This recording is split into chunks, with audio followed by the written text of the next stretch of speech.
안녕하세요. 여기 건물 두 채가 있다고 한번 상상해 보세요. 하나는 A, 다른 하나는 B.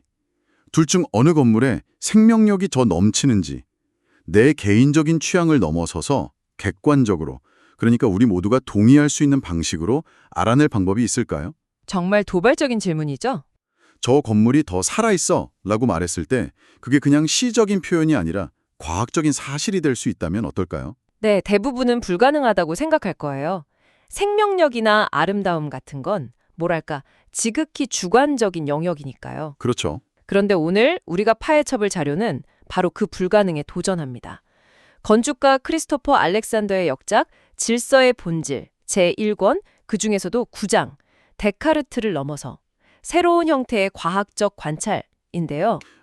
바로 그 유명한 책이군요. 네, 알렉산더는 여기서 당신의 그 주관적인 느낌이야말로 가장 정확한 측정 도구다라는 어찌 보면 정말 말도 안 되게 들리는 주장을 펼칩니다. 내 느낌이 과학적 도구다라. 듣기만 해도 흥미롭네요. 알렉산더가 대체 왜 이런 주장을 하게 됐는지, 그가 말하는 새로운 과학이란 게 뭔지 지금부터 한번 깊이 들어가 보죠. 좋습니다. 그러려면 먼저 우리가 너무나 당연하게 여기는 기존의 과학, 그러니까 그 데카르트식 관찰법에 왜 문제가 있다고 봤는지부터 짚어봐야 해요. 데카르트 방식이라면 그 관찰자인 나를 최대한 배제하고 누가 측정하든 똑같은 결과가 나오게 하는 객관성, 그거 말씀하시는 거죠? 맞습니다. 온도계로 온도를 재는 것처럼요. 그게 과학의 기본 아닌가요? 뭐가 문제라는 걸까요? 바로 그 지점이에요. 온도계는 온도를 재는 데는 완벽한 도구죠. 네. 그러니까 온도계로 잴 수 있는 것들의 총합으로만 봐왔다고 비판해요. 아, 이런 기계론적 관점으로는 생명, 정신, 아름다움처럼 기계가 아닌 것들의 본질을 절대 파악할 수 없다는 거죠. 그러니까 우리가 어떤 공간에 들어갔을 때 와, 여기 진짜 좋다 하고 느끼는 그 생생한 감정은 기존 과학의 눈으로 보면 그냥 측정 불가능한 잡음, 없는 셈 쳐야 하는 데이터가 되어버리는 거군요. 정확합니다. 심지어 알렉산더는 그런 관점이 우리 세상을 반생명적인 곳으로 만드는 데 일조했다고까지 말해요. 반생명적이요? 네, 생명력을 느끼는 우리의 능력을 스스로 검열하고 무시하게 만들었다는 거죠. 그래서 그는 이 판을 완전히 뒤집는 질문을 던지기 시작했습니다. 어떤 질문들이었죠? 기존 과학이 나는 존재하지 않는다라고 가정하고 대상을 본다면 알렉산더는 정반대로 묻습니다. 두 개의 대상 A와 B 중에 어느 쪽이 내 존재의 거울과 더 비슷한가? 내 존재의 거울이요? 네. 그리고 또 어느 쪽이 내 안에서 더 큰 온전함을 느끼게 하는가 하고요. 관찰자인 나를 지우는 게 아니라 오히려 가장 중심에 놓고 내면의 반응을 관찰하는 거죠. 잠깐만요.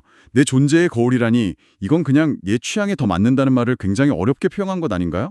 어떻게 이게 객관적인 방법이 될 수 있다는 건지 솔직히 바로 와닿지는 않네요. 물론 그렇게 들릴 수 있죠.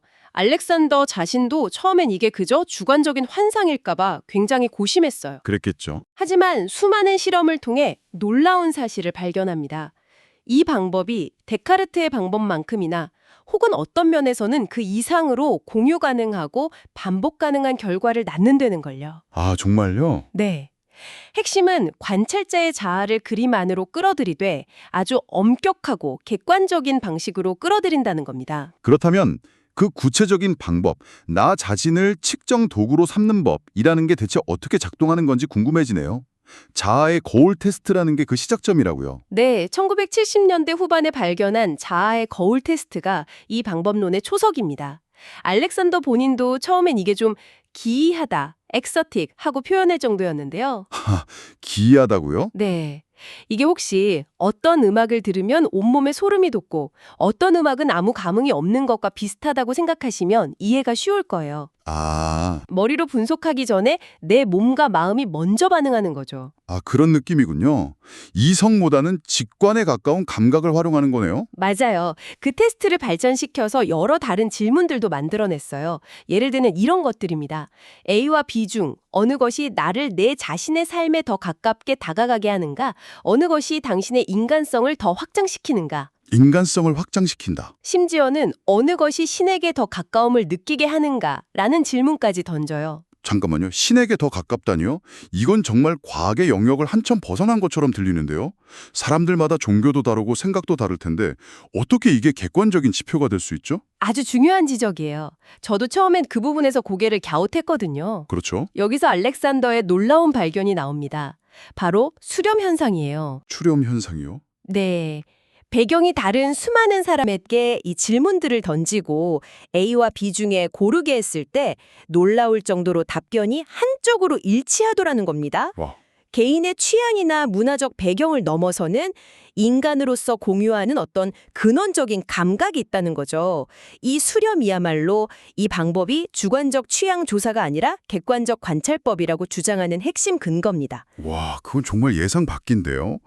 사람들의 내면 깊은 곳에서는 더 살아있는 것을 알아보는 공통된 능력이 있다는 거잖아요.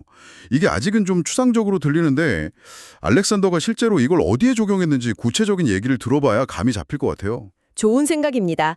인간성의 확장과 수축이라는 개념을 설명하며 든 예시들이 아주 생생해요. 네네. 알렉산더는 버클리 거리에서 한 노숙자와 대화하며 그의 손을 잡았을 때 자신의 인간성이 엄청나게 확장되는 걸 느꼈다고 합니다. 반대로 가게에서 신용카드로 기계적인 거래를 할 때는 아주 미미하지만 인간성이 조금씩 줄어드는 걸 느꼈다고 하고요. 그런 미세한 감각의 변화를 포착했다는 거군요. 네. 그리고 이건 인간관계에만 국한되는 게 아니에요. 우리를 둘러싼 물리적인 환경, 건물, 길, 심지어 장식 하나하나가 우리의 인간성을 확장시키거나 위축시킨다는 거죠. 환경이요? 책에 실린 사진 비교가 아주 명확한데요. 펜실베이니아의 오래된 헛간 장식 앞에 섰을 때는 인간성이 확장되지만 브라질리아의 현대적인 상징물 앞에서는 오히려 인간성이 줄어드는 느낌을 받는다고 설명해요. 살아있는 구조를 더 많이 가진 것은 나를 더 온전한 인간으로 만들고 그렇지 않은 것은 나를 덜 온전한 인간으로 만든다는 겁니다. 와, 그 댈러스에서 겪은 이야기는 정말 소름 돋네요. 댈러스 미술관 앞에 삭막하고 거대한 광장에 서 있을 땐 내 자신이 위축되는 느낌을 받다가 불과 몇 걸음 떨어진 나뭇잎 무성한 작은 길로 들어서자마자 다시 인간성이 고양되는 걸 느꼈다는 거잖아요. 그렇죠. 도시계획이 사람의 영혼에 미치는 영향을 그렇게 직접적으로 표현하다니. 바로 옆 텍사스 상업은행 앞 벤치 얘기도 마찬가지예요. 너무 좁고 불편해서 실제로는 앉을 수 없는 그냥 벤치처럼 보이는 장식물 앞에서는 영혼이 쪼그라들지만 바로 옆에 덤불이 자라서 아늑해진 공간을 보자 다시 조금 살아나는 걸 느꼈다고요. 그런데 솔직히 좋은 곳은 좋고 황량한 곳은 기분 나쁘다는 건 그냥 상식 아닌가요? 누구나 아는 사실을 확인하기 위해 굳이 인간성의 확장 같은 이렇게 어려운 개념까지 동원해야 할 이유가 있었을까요? 그게 바로 알렉산더가 이 방법을 고안해야만 했던 이유입니다. 아, 그래요? 20세기 건축계를 지배했던 독단적인 이론들이 그 상식을 완전히 뒤집어놨기 때문이죠. 당시 건축가들은 의도적으로 댈러스 미술관 광장처럼 차갑고 비인간적인 공간을 세련된 것이라며 설계했고 오히려 작고 아늑한 공간을 만들려는 학생들을 시대에 뒤떨어졌다며 비웃었다는 겁니다. 세상에, 상식이 통하지 않는 시대가 된 거군요. 네, 바로 그렇죠. 그래서 이 방법은 길을 잃은 건축 문화를 바로잡기 위한 해독제로서 필요했던 겁니다. 아, 그런 시대적 배경이 있었군요.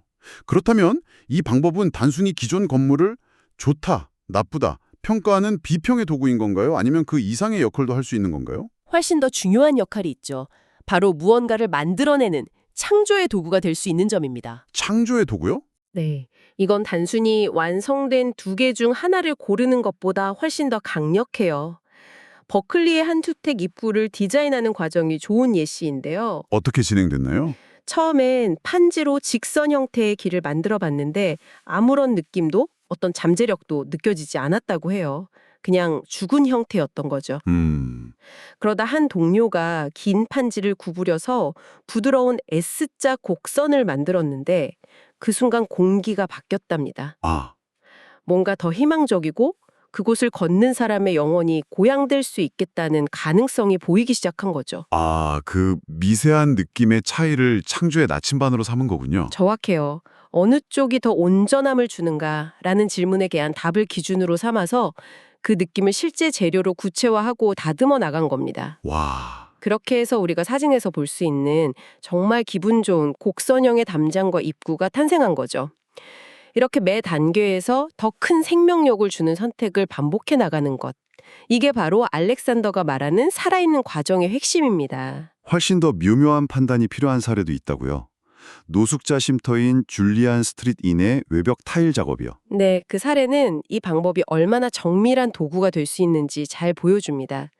창문틀 주변 마감을 두고 두 가지 안이 있었어요. 네, A안은 타일을 창틀까지 빈틈없이 딱 맞춰 자르는 아주 깔끔하고 전통적인 방식이었고요. B안은 창틀 주변에 약간의 회색 미장 공간을 남겨두는 방식이었습니다. 솔직히 설명만 들으면 그리고 책에 있는 사진만 봐도 저라면 AR을 골랐을 것 같아요.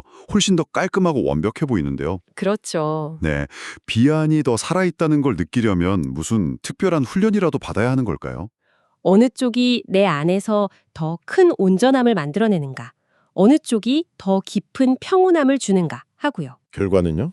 그 결과 아주 미묘하지만 비안이 더 깊은 차원에서 진정으로 살아있고 주변의 다른 모든 것들과 더 조화롭다는 결론에 도달했습니다. 아, A안의 완벽함은 사실상 기계적인 완벽함이었고 오히려 주변과 단절되는 느낌을 줬던 거죠. 와, 이 사례는 이 테스트가 단순히 어느 게 더 예뻐 라는 표면적인 선호도를 묻는 게 아니라 우리 내면에 있는 더 깊은 차원의 질서를 감지하는 정밀한 측정 방법이라는 걸 보여줍니다. 들어볼수록 정말 놀랍네요. 정리해보자면 크리스토퍼 알렉산더는 세상을 기계로만 보는 데카르트의 첫 번째 관찰법을 폐기하자는 게 아니군요. 네, 그건 아니죠. 그걸 보완할 두 번째 관찰법을 추가해서 과학의 영역을 확장하자고 제안하는 거네요. 맞습니다. 온전함이나 생명이라는 눈에 보이지 않는 현상도 객관적으로 인식하고 다룰 수 있도록 과학의 팔레트를 더 풍성하게 만들자는 거죠.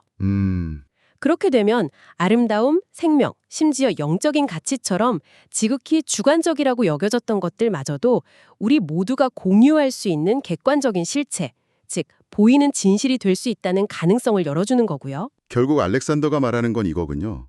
좋은 디자인은 기분을 좋게 만든다는 그 막연한 느낌이 사실은 측정 가능한 물리적 현실이라는 거죠. 네, 당신의 감정이 그냥 주관적인 변덕이 아니라 세상의 실제 구조를 읽어내는 정밀한 탐지기라는 겁니다. 네, 그렇습니다.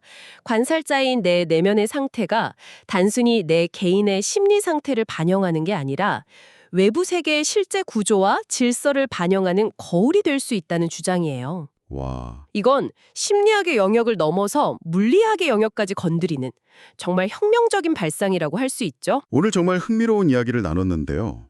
알렉산더의 이 방법은 서로 다른 사람들의 내면적 관찰이 결국 한 점으로 수렴될 것이라는 깊은 믿음에 기반하고 있는 것 같습니다. 네, 그렇죠. 하지만 문득 이런 생각이 드네요. 만약 그렇지 않다면 어떨까요? 점점 더 파편화되고 다양한 가치가 공존하는 현대사회에서 과연 온전함에 대한 우리의 감각은 여전히 보편적인 지표가 될 수 있을까요? 생각해 볼 문제네요. 무엇이 우리를 온전하게 만드는지에 대해 우리가 근본적으로 동의하지 못하게 되는 세상이 온다면 이 강력한 도구는 과연 어떤 의미를 갖게 될까요? 한 번쯤 생각해 볼 만한 질문을 남기면서 오늘 시간 마무리하겠습니다.